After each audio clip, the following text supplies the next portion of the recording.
Chamber music, fucking the party up there. Chamber music, fucking the party up there. Chamber music, fucking the party up there. Chamber music, fucking the party up there. You're listening to Chambermusik Radio. Straight from the chamber. Hey everybody, what's up? Chambermusik Hip Hop News Podcast, episode number 1. This is G-Clef.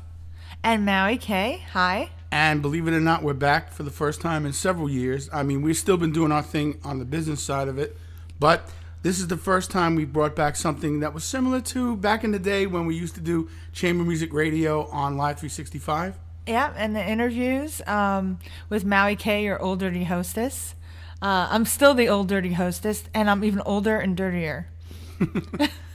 Well, you know, I mean, we're going to have some guests eventually, but right now we're doing this with a new focus more on hip-hop news, especially from the underground.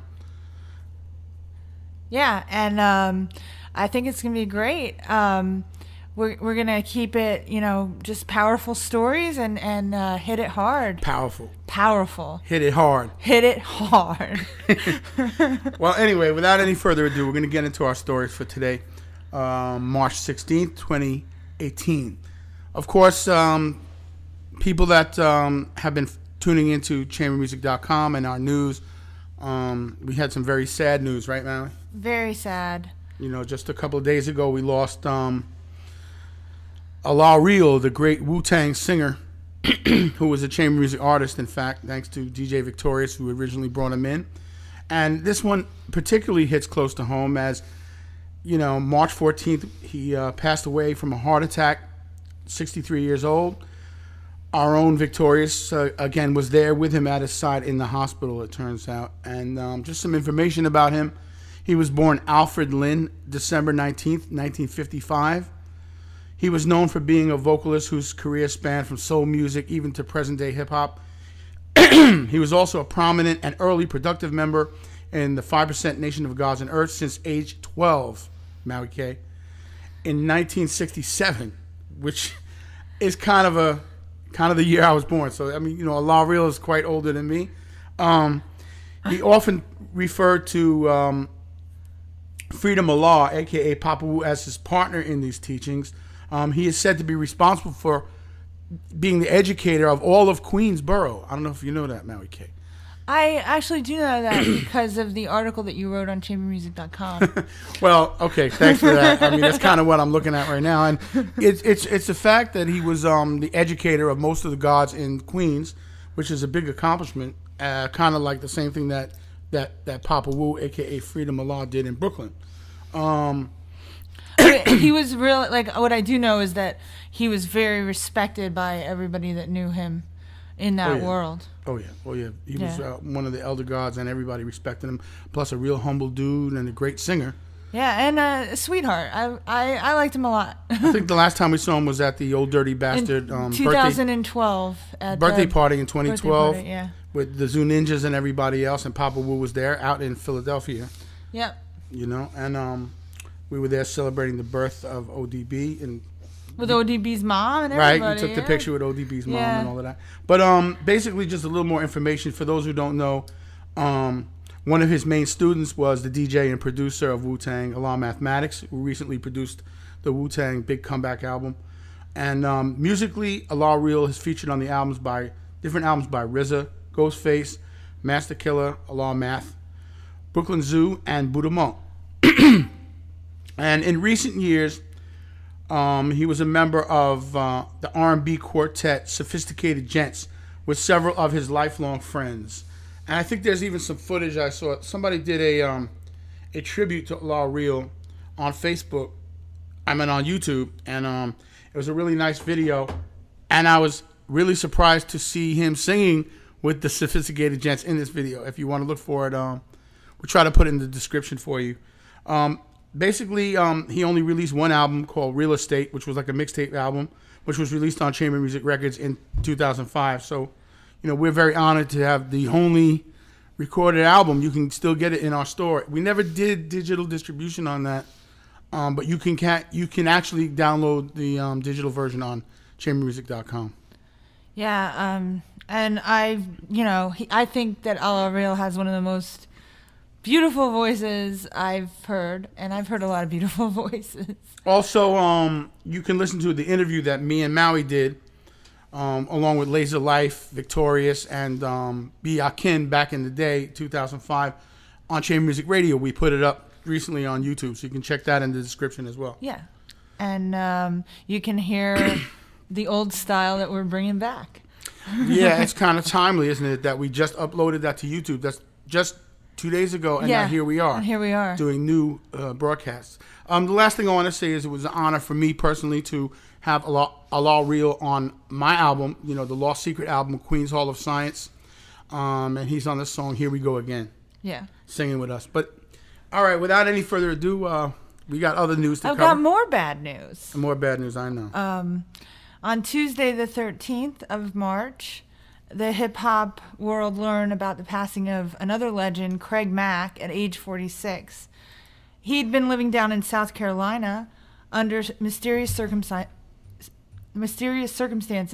being affiliated with a revivalist church down there. We also saw those viral videos of him speaking at the church and reciting an a cappella rhyme, etc., and so forth. And then for those of us who watched the Bad Boy documentary, it was shown how Mack refused to come up to rural Pennsylvania to participate in the tour. And that's specifically Lancaster, PA, which we know very well where that is. That's Amish country. Well, we're talking about the Bad Boy documentary and how Diddy kind of captured all those artists and he actually made them took away their cell phones and had them riding from the hotel to the facility in vans, shuttles in that compound, rehearsing day and night, old school Motown yeah style. Well, anyway, Craig Mack wanted nothing to do with that, and we saw that in the documentary. And then because he said he wasn't living that life anymore, right. And then now we are hearing from his close friend from EPMD member Eric Sermon that Craig Mack had been sick for some time, and that he had about 25% heart function, and he died of congestive heart failure. Right. Just really, And Sermon additionally told TMZ that he had a hand in helping to film a documentary about his life, as well as some music recordings before he died. Yeah, I'm looking forward to hearing that. I actually heard one song that he put on SoundCloud, Eric Sermon, with Mr. Cheeks from the Lost Boys, Method Man, and Craig Mack. And, it's kind of sad that to hear that now, but, it's better than nothing. He did one song that was like a Christian song down there that actually was pretty dope. Yeah. Even though it was his lyrics were based on the church stuff, but it was still real dope, real funky. I was impressed. The only thing I could say about Craig Mack is, I think he was from CI, Long Island, Suffolk County, and Malik from Soul Kid Click. I always heard little tapes and stuff that Malik did with Craig Mack because they grew up together too, out in Central Islip. Right. But rest in peace to the great Craig Mack. Everybody is tore up about this. It's a horrible thing that we lost these brothers, Yeah, both of them just too young. And yeah. The only time I met Craig Mack was one day I was out in Long Island somewhere in Nassau County, and I was stopping at I think it was almost like a 7-Eleven or a gas station stop. Really? Yeah, and he was on and people who know him better than me will probably have something to say about this, and leave your comments, please. But he was on a little a moped. And he had a helmet and some moped gear on, man. And he was this was after he was on Bad Boy, and I was like, wow, Craig Mack. He was about that moped life. I guess, man. I didn't know. This is just what I saw with my own eyes. I ran up to him, I was like, yo, what's up? That's cool, man. And that's it. Yeah. I didn't know him other than that. But all right, we got some good news. No, we got some more. Well, it's kind of good. So, the culturally legendary group Tribe Called Quest released their final album last year, just before the passing of the group member Phife Dawg. Your favorite artist. My favorite. I love rest in peace, Phife. Well, Tribe has announced one final video from the album. The track is called Space Program, and the video is directed by Warren Fu. And the video depicts group members getting ready for a trip to outer space. We even see a little bit of Q-Tip walking around some planet on some Star Wars what was his name? Billy. Billy D. Williams? Billy D. Williams, like, outfit type deal. Lando Calrissian? Yeah, Lando Calrissian type deal. As you may have heard recently, the final Tribe album failed to net even one Grammy nomination. I guess that's not that good of news. I don't know, Clef. This is pretty funny news. Oh, yeah. I got something, from one of the Chamber Music staff members. Had an interesting experience. I don't know if this really I don't know if really this is news, but here we go. For those who know Beretta 9, Killer Army member Beretta 9, closely associated with the RZA. It's a pretty well-documented phenomenon that many hip-hop artists are known to hustle their fans who rap or produce, trying to get money for verses and hooks or even whole songs. I'm not trying to knock any man's hustle, but guys, you're getting messy when you start hitting up fans that don't even rap or don't even do music or don't even produce. And they start pressure gaming them. Well, Kinetic Murray, a.k.a. Beretta 9, on Facebook, an artist who we've worked with somewhat back in the day. We did one of his mixtapes and did an interview with him back in 2006, I think.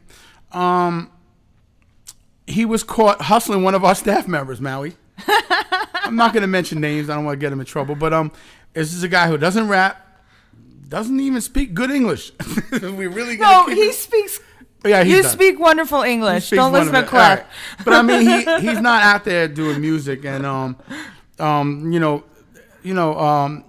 9 hit him up talking about, I'm doing a sweet deal, $350 for a feature, and then when my dude didn't respond, he said, peace, last offer, I'll give you a deal, $250, $125 deposit, and $125 after it's done. And our staff member said, Beretta, I'm not an artist, man. I'm not looking for bars, but thanks for the offer. To which Beretta replied, well, this is the last time I come on here and give you any deals. Like, really? Like, you trying to hustle? Like, not only that, but your price is, keeps going down, every minute. Like, yo, leave it alone. Yo, RZA, come get your man, all right? I'll give you, you know what? I got a cracked iPhone 6. I'll give you that. Nah, man, come on. Well, we're going to leave him alone. Yo, Beretta, man, come see us and do an album already. Let's get an album out. We could get money that way together, Yeah. All right, you got something else? Some more hip-hop gossip? Yo, RZA, come get your man. I already said that, but you're right. Yeah. He definitely needs to. I got a really fun one. So, Nas and Kelis. Oh, no. Oh, the tragic romance. I personally am pro Nas and Kelis being divorced. I am pro both of them as an artist. I'm pro Kelis. Well, we both love Kelis and Nas, but go ahead. Yeah. So a new level in love and hip-hop beef and drama happened this week at a court deposition over former couple Nas and Kelis' custody battle over their 8-year-old son. Damn. Yeah, right? Custody beef, but guess what? Mm-hmm. It wasn't drama between Nas and Kelis. It was drama between their attorneys. Between the lawyers? Yeah. The lawyers were beefing. So apparently Kelis' attorney claims to have been verbally attacked by Nas's attorney, who called him, wait for it, a fatty and a dick. What? So that's some fat shaming in court. Lawyers are really getting down, these are probably big lawyers and they're getting down like this? And they get down like this. Oh my God. So Kelis' attorney, Naveed Moshatel, claims this is the first time he's received such insults from another experienced lawyer. It's this is what happens in the Trump era now. Yeah. Lawyers are fat shaming each other. Go ahead. I never heard of this. So Kelis has been asking for an increase in her son's child support payments, and word is this is not going to help Nas's case. Well, the only thing I could say is, didn't Nas just make $40 million closing some deals selling doorbells? Selling hip hop doorbell songs and so I guess I would ask for increase too, Mowie, if you invented hip hop doorbells. If I invented hip hop doorbells and you made $40 million called your lawyer a fatty and a dick. Our lawyers would definitely be beefing if you're not going to give up some of that $40 million. I'm not giving you any of my doorbell money. All right, it's my doorbell money. Listen, people, this is the first of many. Hopefully, this is podcast number 1. You know, Mowie? Yeah. It feels good to be back on the mic and talking shit. It feels really good. And, you know. And, you know, we're not here to promote artists and albums this time. We're just here to give it to you pure, give it to you raw. Yeah. Just that uncut news from the underground because we feel like... Well, basically what happened with R.I.P, when he died, I right away went to Google, and I didn't find the information I wanted. And we put the information out there. Yeah, we did. And so we want to keep putting the information out there. Well, basically, I think we feel like there's not enough coverage for the underground. That there's a lot of podcasts and news about, you know, big hip-hop stars. I mean, you know, Nas and Kelis are big, but I'm talking about the underground and just in general, the hip-hop culture needs a little more coverage, I think, on the news side of things. So we're going to let our fans know what's going on. And anybody who has any interesting stories, we have an email address specially for you. Let me just get it. It's exclusives. It's exclusives.hiphop@gmail.com. Remember that, exclusives.hiphop@gmail.com. Just hit us up. Give us some good, juicy stories or something that you know that's going on or something you saw. Yeah. You know, send us a picture, send us a video, whatever you got, and we'll try to get it, you know. Yeah, like one of our first stories here was by one of our staff members. Right. So that's the kind of stuff we're looking for.